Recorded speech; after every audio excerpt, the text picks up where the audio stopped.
You're listening to Passing Time, a Detroit Lions podcast. We're one pride and all grit, with a passion for Detroit Lions football. Whether you're between meetings, between classes, sitting in traffic, or just relaxing at home, if you have time to pass, pass it with Passing Time. Detroit Lions Talk. Welcome back, everybody. Thanks for making our podcast one of your weekly listens. You are on the clock and you're passing time with us. A Detroit Lions podcast. He's Brian. He's Rob. Let's get after it. This is season 2, episode 4 of season 2. Overall, episode number 41. Brian, that's a lot of episodes. We're rolling now. This is a thing. This is a thing. We're rolling, and we got it going on. Today, we're going to talk about instant Super Bowl reactions from last week. Okay. We are recording this is Wednesday night, about 10 o'clock. We're going to talk about the North. We're going to talk about the ebbs and flows of coaches around the North. Yeah, like the brain drain or the ins and outs. So who's staying, who's going? Yeah. We're going to have some really overarching macro talk about the draft, not the minutia. We're going to save that for after Combine. Yeah.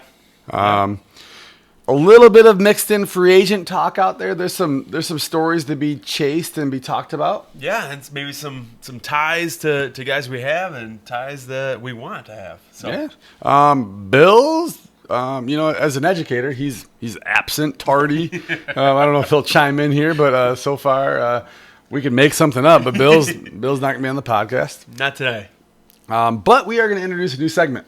All right, what's that? I would love some feedback on this, whether we're just going to keep this an off-season segment or if we're going to carry this the whole way.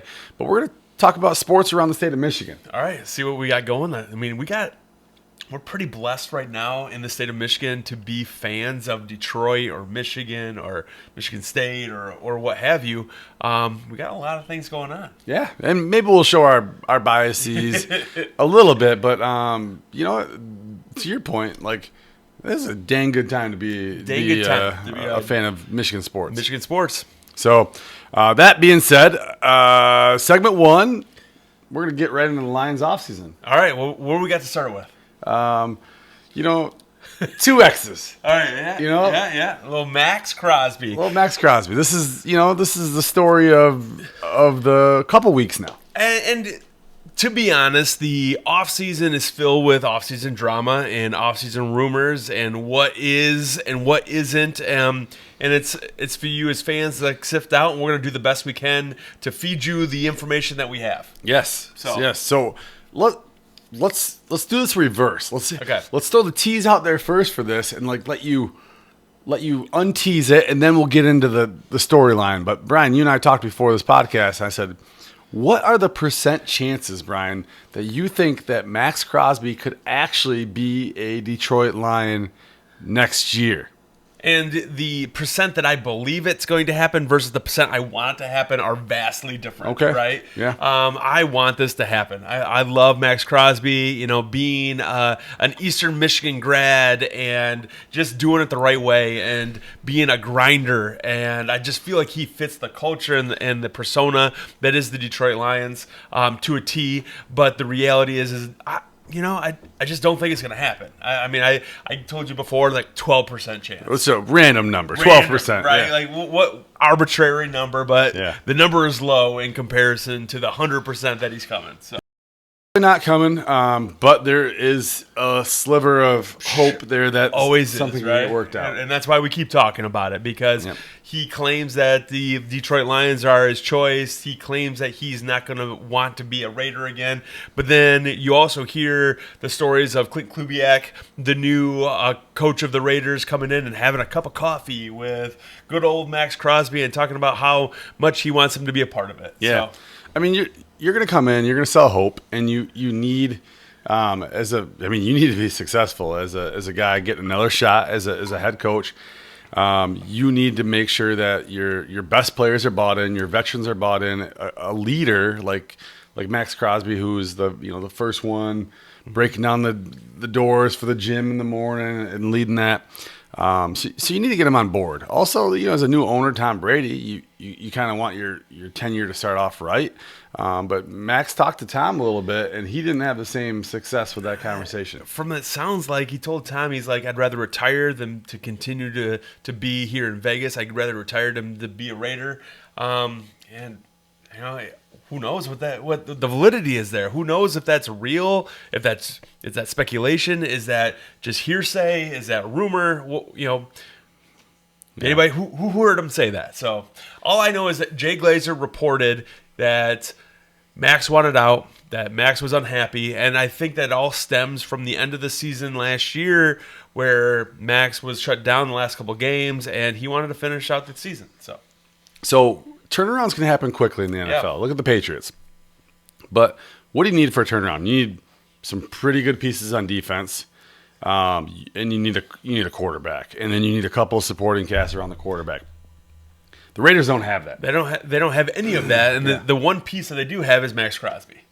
Yes, and Maxx Crosby he's not a young buck, right? Mm-hmm. So for him to sit around and see if Mendoza's going to be that quarterback, and he's probably not going to win it his rookie year, probably needs a couple years. It's a tough thing. So his window is shrinking, and he probably wants to go play for a contender. And he's given his all for the Las Vegas Raiders. It very much reminds me a little bit of a Matthew Stafford-esque situation, where another rebuild, another regime, and do you want to be a part of that, or do you want to go off somewhere else and hopefully the grass is greener? Yeah, that game wrecker. If he's a line, we are in a really, really good spot. Static. It's more than the equivalent of when Micah Parsons joined the Packers last year, because we already have a guy on the other side that's wrecking games.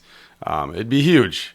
It would change the contract dynamics. We'd lose some ability to sign guys, but man, it'd be absolutely huge. So, and we talked about a little bit last week what we would have to give up, because there would be something we'd have to give up. This is not a signing. This is a trading type of situation. And so, is it something that we'd be willing to give up draft capital and somebody in order to bring him in and still have to pay him, a pretty hefty contract? So we agreed we were willing to give up a lot. A lot, yeah. So, but let me ask you this, and this might be kind of swayed. This is another name that you may have heard us talk about before, but a guy named Trey Hendrickson is a free agent. Yeah. And you wouldn't have to give up the capital to get him, but you would have to give up the big contract. Yeah, and he wants term, right? I don't know, was he 30, 31 years? He needs term. This is his last big deal. So, in my opinion, he's a really good player. He's not Maxx Crosby. He's not. But the cost is the dollars in the contracts, not the players. So that's more feasible. I don't think he's going to be a line. I don't think he's going to be a line either. So, but we're probably episode number 41, and we've talked about Trey Hendrickson probably 37 times, and Maxx Crosby 38 times. Yeah, so. They've been friends of the podcast for sure. Turn the corner on this one. Dan Skipper back with the Lions. Let's go, Dan. He's reporting eligible in order to be assistant offensive line coach, which is awesome, right? Like, this is why when he had the ability last year to sign with other teams, he didn't. There was probably a long talk with Dan saying, "Hey, this is my last year. Maybe I could do one more." Love the culture here. Love the fit. Love the guys. I would love to join the coaching staff at some point. Deal. And not only that, but the guy already knows the offense, or hopefully, the bones of the offense, and is able to give guys like Gio Manu, the details that are now going to be necessary for him to move into that role, or the Fraziers, or the Mahoganies, the guys that just need to take that next step. Yeah, so. I mean, Manu, it's a make or break year. Yeah. That guy's, I don't know. If he could be O-line number 6 and be a guy that can fit in, like, that's great. I feel like that would be like the pie in the sky right now is Manu to fill that 6th offensive line role. Yeah. Talk a little bit about some of the other moves with the Lions coaching staff. Well, we know recently. that Tyler Royal has moved on to Iowa State, our former tight ends coach. So that kind of left an opening there. The question mark was the assistant offensive line or assistant tight ends coach, which would be Seth Ryan. Would he move into that slot? Sounds like he was offered the passing game coordinator in the Jets. So he's moving on and moving to New York. So Steve Oliver, which was the assistant O-lines coach, is going to get a promotion, become the tight ends coach, and that opened up some shifting and movement for Dan Skipper. So yeah, beautiful. Kafka sticking around. There was some rumors that he could go to Seattle or do something different. Yeah, there was some. I mean, I was a little bit starting to get a little stressed there. Is that Seattle, Clint Kubiak was moving on to the Raiders, and that opened up their OC. Would Mike Kafka be a good candidate for that? He's interviewed for them in the past and has impressed some people in their front office. But it sounds like, as of now, Kafka's going to stick around in Detroit. So. Great, yeah. Huge for us. We are both big fans. Whether we had him 1 or 2 or 3 on our list of, dear Santa Claus, give us this guy. But he was up there on both of our lists, and he's here. And, the feeling of Drew Petzing without a Mike Kafka doesn't feel nearly as warm and fuzzy. Mm-hmm. Having those two guys together in order to complement one another, it just feels stronger. It feels like they give more brain power, more perspective to the Detroit Lions offense, and I just feel like it's going to be a better fit. Yeah, Petzing isn't sexy yet, right? Yeah. Like, we can make him sexy, right? But, like, so far, coming from Arizona, they canned the whole staff, didn't have a ton of success. It doesn't feel great, but everything I hear is he's a highly intelligent person. He gels really well with Jared Goff. He's making inroads with Detroit. He's building relationships, which there's some scuttlebutt that potentially John Morton didn't have those same relationships. I mean, if you watched any of John Morton's his press conferences, you saw him ruffle feathers. You saw that he was rough around the edges, right? It didn't seem like he was, warm and fuzzy and trying to bring you in. He wasn't a guy that's going to wrap his arm around you and give you that good feeling. He pushed, it sounds like Drew Petzing's kind of an approach in a different manner. So, well, I mean, you got to look at what the guy before you did and figure out where he failed, and I think that was part of the interview process too. Sure, and I'm sure how you can be better. Yeah, so. No doubt. So turn the page. We're going to get back into a lot more Lions, but let's just talk about the Super Bowl real quick and give our instant reactions. Obviously, Seattle won 29-13. Yep. And it didn't even feel that close, right? I mean, if either side could have gotten something going, it would have been a little bit more exciting in that first 3 quarters. But it was a defensive battle all the way up into the end, and it makes you wonder, like, does that give you a new blueprint for a championship? Does it give you a new blueprint for what you have to do in order to make it that far? Yeah, I mean, defense wins championships. It won the AFC championship and it won the NFC championship. Got both teams to the Super Bowl, and it won a Super Bowl, right? And New England could argue that they have a really good defense too, which they do. They just didn't have quite the offense, and Seattle just they just game planned them to death on defense. The corner blitzes, the safety blitzes, finding their youth on their offensive line. Will Campbell just putting them in a blender back there, and really. Drake May never got comfortable back there. Does that make you feel more comfortable with the Detroit Lions and what they have to offer, or less comfortable moving forward? I saw this as, I look back and I just kind of looked at what did Seattle do the last couple of years, and obviously they changed head coaches and then they quickly changed offensive coordinators, but the nucleus was there. The overlap of most of that roster was already built out. They didn't make the playoffs the year before. They won 10 games. Made the playoffs this year. Looked really good. Marched their way. Changed quarterbacks. Marched their way right to the Super Bowl. I feel really good Yeah. Seattle's not a perfect team. They have some holes. Their offense isn't as good as Detroit Lions offense. I agree, but the Detroit Lions defense isn't nearly as good as the Seattle defense. Honestly, my first reaction was, and yours is, and probably if you're watching this and you understand ball, you watched the Lions last year, and you obviously know there's some holes on the offensive line.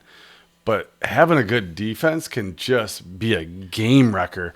So I went from being like, you know what, take an offensive lineman with every pick in this next draft. Not realistically, but like it was just like, we need to really fill some depth out there. To if there's a game-changing defensive player that's available in the first round, I don't care what position he plays on defense.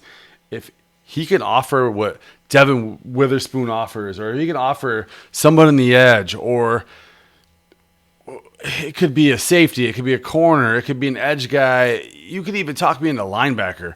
If they're a game-changing player, that just changes what offenses can game plan for. So, like, I'm almost like, you know what? I'm watching this draft, and if that guy's sitting there, I want to go defense in the first round.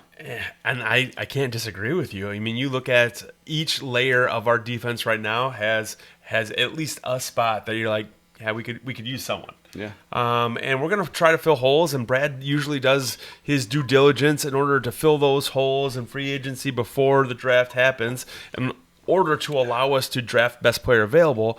But, I mean, we got to get young. We got to get fast. And if you saw it, I mean, Seattle did it. They've drafted well.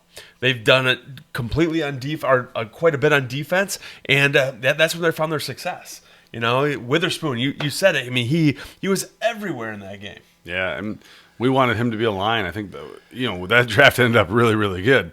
But the Lions traded out of that spot as soon as Witherspoon was not available, right? I think the Lions were kind of looking to pick him.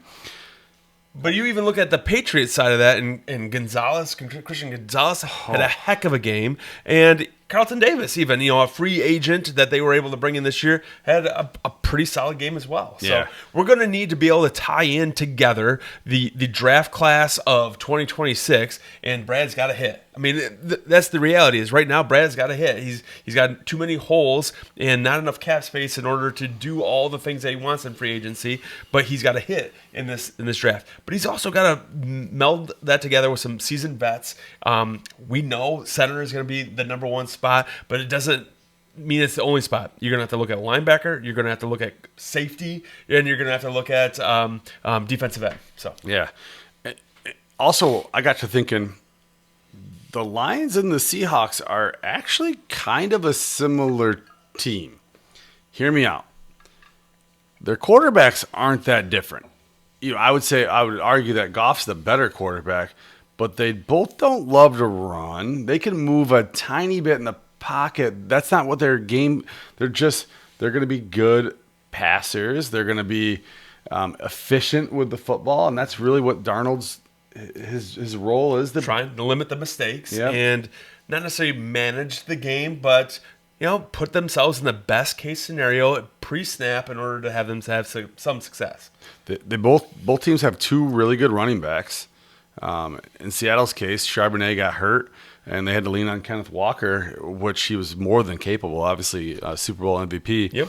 Detroit's got two good running backs. I would argue that Detroit has the better tight end when healthy, and Sam Laporte are better than A.J. Barner, but both utilize the tight end. Yep. And kind of opposite, but I would argue that the wide receiver core is very similar. What they feature is a Cooper Kupp, which is similar to Amon-Ra St. Brown, a technician out there, somebody that can get open, run clean routes. A JMO might be more like a Jackson Smith and Jigba. They're on offense, they are not that different. And no, but I would argue that the Lions have proven that they can excel there. They actually are a little bit more advanced in what they can do at those spots, because I believe that their weapons are just a step ahead of many of the spots that Seattle is able to do. And I do think that Jared Goff is a better quarterback. And I don't know if it's necessarily that close than Sam Darnold. So. And on defense, just schematically, like Mike McDonald, he has just got those guys out there making the offense guess. And when you're doing that, it's hard. And that's going to be the big question mark. Is Kelvin Shepherd in his second year as DC able to do the things that Mike McDonald was able to do? You saw a ton of zone coverage. You saw a ton of zone blitz. You changing up those looks in order to confuse Drake May. Is Kelvin Shepherd going to be able to be the step ahead, or is he going to still be reactive in order to make those adjustments? Yeah. So I think schematically is going to be a big question mark. Are you losing Alex Anzalone, or are you going to be able to stick into your 4-3 base? Are you going to have to lean on the nickel a little bit more? And in saying that, are you going to have to bring a guy in order to play that? Are you going to lose Amik Robertson, or are you going to be able to bring him in order to play that slot position? You don't have a Brian Branch to start the season. What is that going to look like? You don't have a sideline to sideline safety like Kirby Joseph, or do you? There's a lot of question marks right now on the defensive side of the ball in Detroit, and you pair that up with a question mark schematically, it does worry me a little bit. Yeah. Yeah, I mean, this is why we're here in the offseason. The draft is going to be uber important, and also it's going to uncover what the Lions think about their team and how they feel about their safeties, their offensive line, their edge. And a lot can change. You start to see more of those defenses that are able to get pressure with their front four without having to bring a ton of pressure, and that is going to that could solve a lot of our issues. But that's going to mean Ali McNeil is going to have to play better than he did this past year. Hopefully, with a year of or an off season of training and not coming off an injury, hopefully that's better. Year 2 of Tyleik Williams. Hopefully, he doesn't hit that sophomore slump. A year of offseason of training for Hutch, where he's not relying on just rehabbing that broken leg, and then you have to ask yourself, who are we bringing in opposite of that? Is it? I'm not gonna lie. I hope it's not Davenport. I question if it's gonna be Muhammad. Are we gonna be able to pay that, or is it gonna be a young rookie, or is it gonna be a guy like Maxx Crosby? Who knows what their plans are? Yeah, and the Lions they've shown the ability to move on from their guys and find unique free agents that really fit their scheme. And remember when Jamal was, I don't know what did he have? How many touchdowns? 13. I mean, he was leading the league in touchdowns the year before we let him go. And they looked at him and they wanted to bring him back, right? Give him an offer. And it didn't work out, and they said, okay, we're gonna go out and get David Montgomery, and like that, I could see that happen with like Anzalone. There's gonna be some cap casualties out there. There's guys gonna be out there that we don't know exist right now, that the Lions are gonna have a ton of options, right? So we're just playing this hand pretty slow, looking at it, and that's probably why Anzalone doesn't have a contract in hand right now. That's probably fair. They probably want him back, but it's a two-way street there. So. And it's got to be for the right price, because you can't, when you're in the cap situation that we are in as Lions fans and the GM Brad, then you got to be strategic. You got to be smart on the guys that you're going to bring in. Even though the cap is continuing to go up, and you're going to start to see some of these restructuring of contracts moving forward. Mm-hmm. So, kind of random thought. My wife and I, we used to watch House Hunters all the time. Or I don't know if that was the specific one, but they'd go to a couple and they'd be like, okay, like, what do you want in a house? And they'd say, well, we want, 4 bedrooms and 3 baths, and I need a 3-stall garage and a fenced-in backyard. I got to have, an acre of property, and I have a laundry room with a sink in it. They'd name all their things, a 3-season porch, and the realtor would just kind of sit back and be like, okay, and they write all the notes. And I got to be in this school district, and I got to be away from this, and all the coordinates, right? She'd take all this thing and say, okay, like, what's your budget? And they'd be like, it's $500,000. She'd say, okay. So she'd bring him to that first house, or he or she would bring him to the first house, and they'd be like, oh yeah, like, this has got the porch, it's got the garage, it's in the school district, this has got all the boxes. She's like, yeah, I found you a house with all the boxes. Your budget was $500,000. To fit all your boxes, this is a $2 million house. So we are going to have to figure out what you're going to scale back on, right? Sure.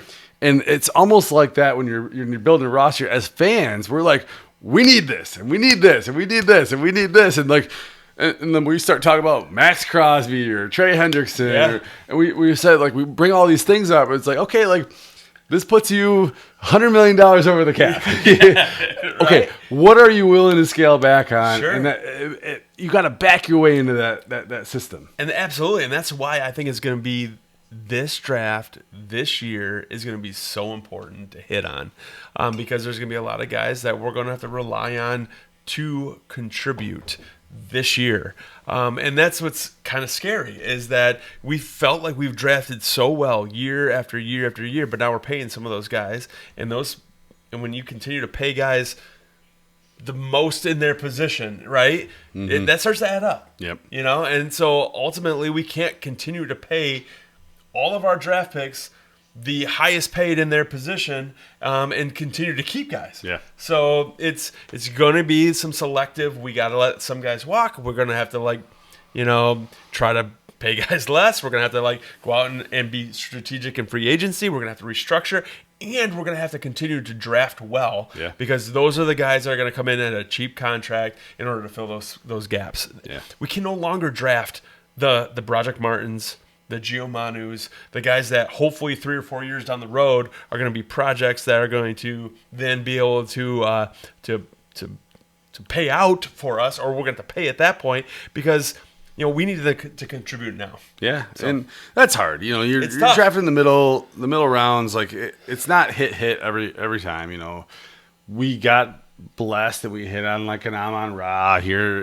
Yeah. But there's been a few more misses lately that's kind of got our eyebrows raised a little bit. And you look, and I'm still, the big question mark to me is that 2024 draft. It's a big question mark to me because, Terrion Arnold is still a question mark. Is he going to be able to stay healthy? Is he good?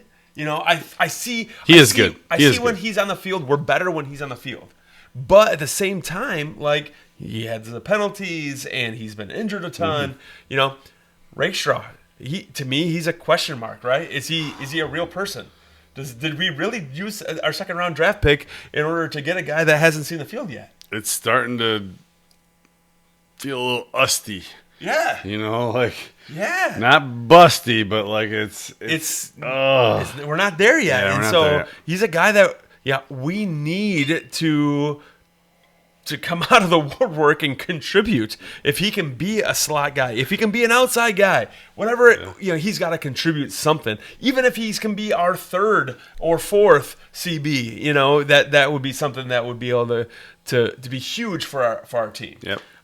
But so not getting a ton of guys in that 2024 draft has set us back a little bit. Yeah. And then having to overpay maybe like a Kirby who might not be able to contribute, and then having a branch go down, so we're battling these things, and hoping that we had the best safety duo in the game, and now which of these two guys are going to start the season? Yeah, and fortunately they had a couple guys play pretty well in their absence, and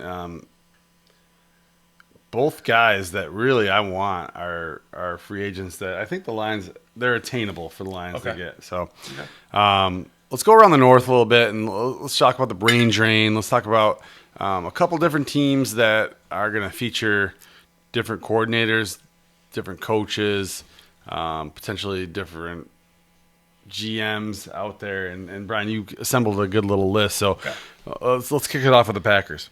All right, so we got Jeff Hafley going to Miami to be their head coach, leaving Green Bay as their defensive coordinator. Again, this kind of has its trickle effect as well, because you also look at guys that Jeff is bringing with him. You got John Eric Sullivan, who's leaving the VP. What is it? The Green Bay Packers VP of player personnel, going to be the Miami GM. You look at Ryan Downard, who's going to be the Miami secondaries coach, hanging out with Jeff, and it kind of trickles down, domino after domino. In addition to that, Derek Ansley, who is going to go to Dallas and be their passing game coordinator or DB's coach on defense. and Wendell Davis is going to go to Miami as well. A lot of moving parts there. Yeah, so that Green Bay coaching staff is, you start to look at what the Lions were dealing with last year, and they're starting to deal with some of that same. Yeah. What about Minnesota? Well, you look at what Minnesota did, and it starts off with getting rid of their GM, and late in the game. So where does that fit in, and how do they make up for that? So far as this thing has already been played out. You look at where he was down at the Senior Bowl, trying to evaluate personnel, and they let him go. Do you think a couple draft picks played a role in this? I think Sam Darnold might have played a role in this. So J.J. McCarthy might have played a role in this. So Daniel Jones, might have played a role in that. At the very least. So what about Chicago? And Chicago has a few of their guys that have left as well. Assistant GM Ian Cunningham is going to go on to be Atlanta's GM. OC Declan Doyle, he's out to be he's moving out of Chicago. And then Coach Eric Bieniemy, the running backs coach, is going back to KC to be their OC. Yeah, Bieniemy in KC just feels right. It does. So, but you look at each of these things do have an impact, and I know that Ben Johnson is probably the brain trust in their offense, and as long as he's sticking around, they're going to probably be pretty consistent. But I do think that has an impact. You look at the year that DeAndre Swift had, and you have to give Eric Bieniemy a little bit of that credit. Yeah. So, the Lions had some turnover, but I feel like they are relatively stable as it relates. I mean, they're losing coordinators to head coaching jobs, which is a sign of success. Beyond that, guys are sticking around or getting big promotions. It's a good division. Chicago has a little bit of turnover here after the first year of a head coach and some success. Yeah. You come to expect that a little bit. Minnesota losing a GM late in the game, that's more interesting. More interesting, for sure. Any final thoughts on that? No, you just see, this is constant turnover of coaches, and it's going to happen with 10 plus head coaching changes throughout the league, and how many other OC coordinators that have been adjusted throughout the league, and so it just makes you appreciate, again, trying to be as consistent as possible. And I know the Lions are still trying to find their way, hiring Drew Petzing and hiring Mike Kafka and bringing in Steve Oliver as their tight ends coach, and all these other little pieces, the Dan Skippers, and trying to find their way to be the best that they can be. But I do think that there's something to say with consistency. Yeah. So. All right. That said, okay. You want to try out a new segment? Let's try it. All right. So, new segment. Again, sports around the state of Michigan. It could be Tigers, Lions, Pistons, Red Wings, Michigan State, Grand Valley State, Ferris State. Okay. If something's interesting, some high school talk. If something's interesting, let's talk about it. Recently, the Tigers have been making moves that haven't felt like the moves that they've made historically, or at least in the last decade. And today, the pitchers and the catchers reported. Yesterday, they did, and also announced a reunion with Justin Verlander. I love that move, and it had to deal with Olsen, being out for the season, and that hit a little bit. Hoping that it would be an addition with Justin Verlander, not a substitution with Justin Verlander, but bringing JV, a vet, a guy that has been here before, it just feels right. Yeah. So Olsen hasn't been healthy for a full major league season, but when he's healthy. Last year, he was a 1.5 WAR player. He had a low 3 ERA, and he looked like the future of future number 2 for Detroit. And that staff looked with him being a pretty young guy and Job being a pretty young guy, you thought last year, middle of the year, like, oh man, Job and Olsen are going to be, leading the staff this year. Both those guys are out. Who knows what Job's going to give us in 2026? Maybe something towards the end. Olsen's out. But to go out and get Valdez and Verlander, the Tigers are serious. And they're not just letting the young guys say, let's give it to Milton. Let's give it to Sawyer Gibson-Long, who's coming off a big injury. Yeah. They went out and got guys. They got Valdez being one of the best left-hander, best pitching prospect out there at this point. Mm-hmm. And a guy like Justin Verlander, who's, he is going to be, on most other staffs, they're, 2 or 3? And he's going to be, our 3, maybe 4? So it's that's a good problem to have. These are good things that we are going to be able to run into a pretty soft AL Central, kind of find our way, see where we are at, and come trade deadline, we can establish, do we need to add? Yeah, and you got Kiter Montero, you got Melton. So we talked a little bit about this just off the record, saying that the Tigers could have a luxury, and there's always going to be injuries on your pitching staff. Sure.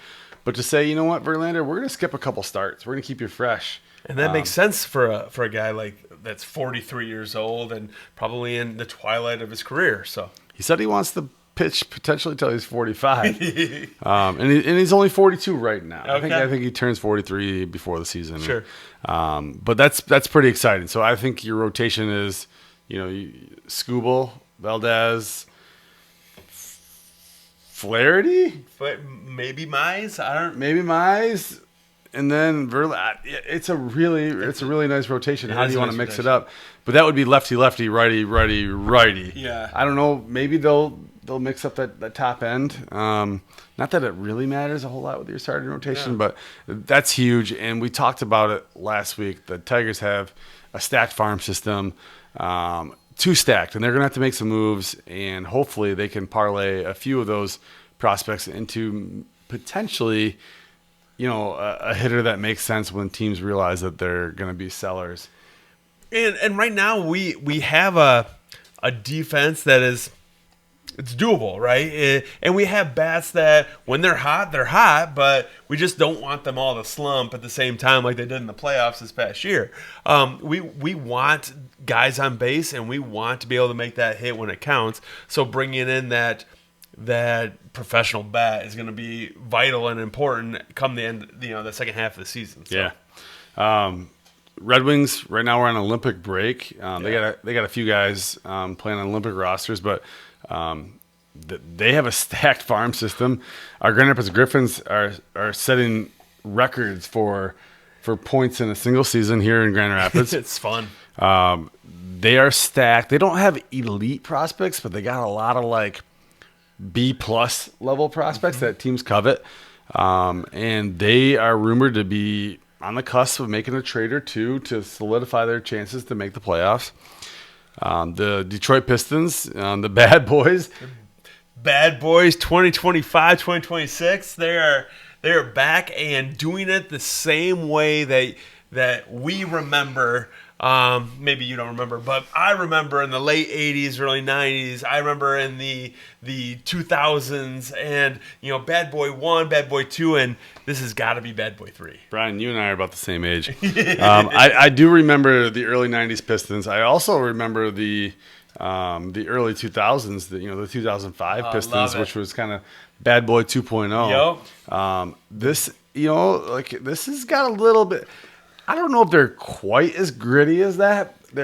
Well, I mean, if you just saw the game a couple nights ago in Charlotte, and that Jalen Duren getting in the face, it was beef stew coming off the bench. Yeah.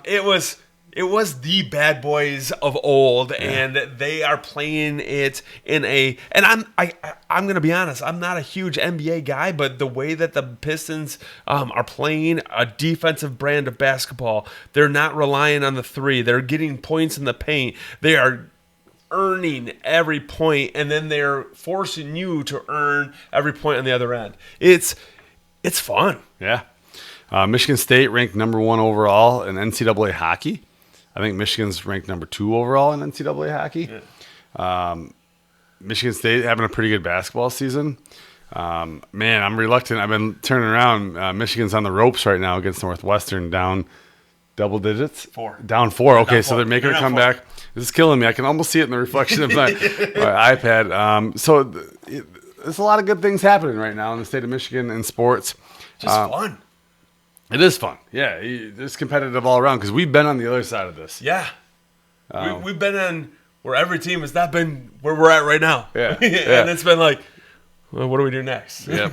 You're looking at drafts, it's tough. But anything else you want to add to that?